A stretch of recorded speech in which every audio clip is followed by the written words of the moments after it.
Hi, my name is Dave Poole. This is my Pecha Kucha night presentation for Portland, Maine. 20 images in 20 seconds each.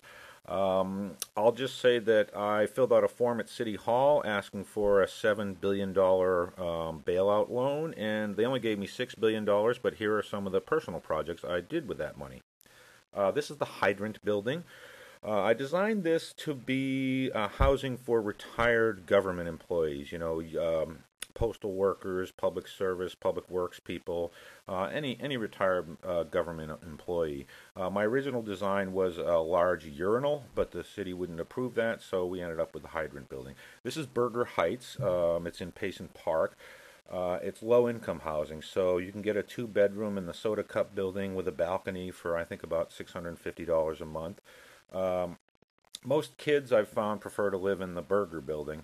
I think just because it's more fun. But that was a pretty successful project. This is the Ghetto Blaster building. I designed this as a college dormitory. If you think about it, if you're 20 years old and in college and your main concern is to just drink as much beer as you can, this is like the perfect place to have a kegger and enjoy your college experience. This next one is the Running Man building. Now, this was really an experiment in sort of gesture and motion with architecture. It cost about $240 million to build. No one wanted to rent space in it when it was done, so it was torn down after 6 months. But it's government money, so hey, that's really not a problem. This is the DeCherico house. I built this for a little old lady on the Western Promenade. DeCherico was an artist who did a lot of paintings of torsos with pillars in them and stuff like that, so that's why it's sort of designed after his work. She was a little miffed that it was so hard to get into that little room at the top, to which I could only answer tough noogies.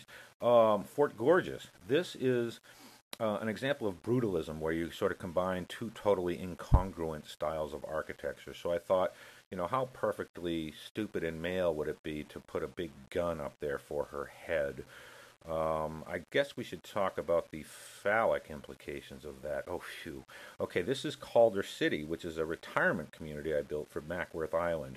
The residents were a little bit upset in that there was no way to get into the building, so I had to provide like 30 jetpacks as a solution. But try teaching an 85-year-old lady to use a jetpack, and maybe that was a design flaw.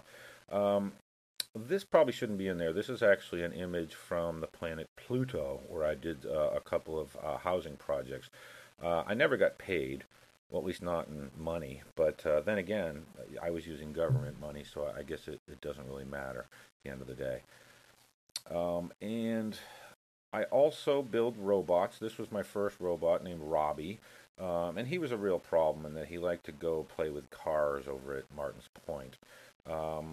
I actually did print up this alert and laminate it and nail it to a phone pole in my neighborhood. But Robbie basically just sort of ran off the first week that I built him. This is Kevin, and he was designed to stomp on cars, which is kind of dumb, I guess. The first time I took him downtown, I took this photo, and basically I was just yelling, "No, Kevin, no, don't do it." So that really was, I think, a design flaw in making him. This guy... the problem with this robot is that his main power supply is basically a electric pencil sharpener motor, and that's just really not enough to power a 40-foot tall robot. So I do think that was a design flaw with this robot. And this next one, it's more of a brain issue. He's actually asking that hydrant, "Where'd you get the balloon?" And that's obviously not a balloon. And I think the problem here was that I used these $5 calculators from Staples as the brains for my robots, and that's probably not good enough. So that's a design flaw. This is Timmy, and he's a robot who's actually in the Portland school system. I dropped him off one day to get a tune-up, and the barber started messing with his neck bolts, and he kind of freaked out, and he lasered off the barber's left arm. So there's some behavioral issues there, but I think it's going to work out okay. He'll be fine in the school system anyway. This is Petey. Now, I couldn't really afford to take care of all these robots that I was making, so I told Petey he had to get a job, and it seemed like the most normal thing was to have him work for the post office. He hates it. He just wants to eat junk food and watch TV. So he's kind of grumpy just like all the time. And there's Robbie again, actually. He showed up again one night, just sort of out of the fog, and was messing around over at Martin's Point. And he's still out there just romping around, and basically, he's up to no good. I do think that was an experiment gone badly.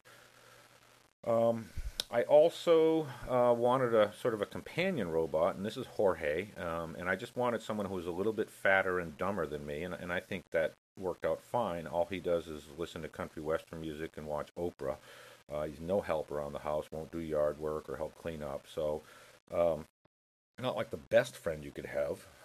Okay, and we also have alien sightings, not just spaceships, but actual aliens in my neighborhood. And this alien, one morning I caught him just standing there checking out my saxophone, and I did the natural thing, which is to get a broom and just whack him in the back of the head until he ran out of the house. So I took care of that, I think, pretty efficiently. This is another alien who lives in my garage, and I just think he has some behavioral or personality issues in that he just seems to be afraid of everything. He needs to grow a spine or something. Right there, I think he's just totally freaked out by the purple glass vase. I don't know what that's about.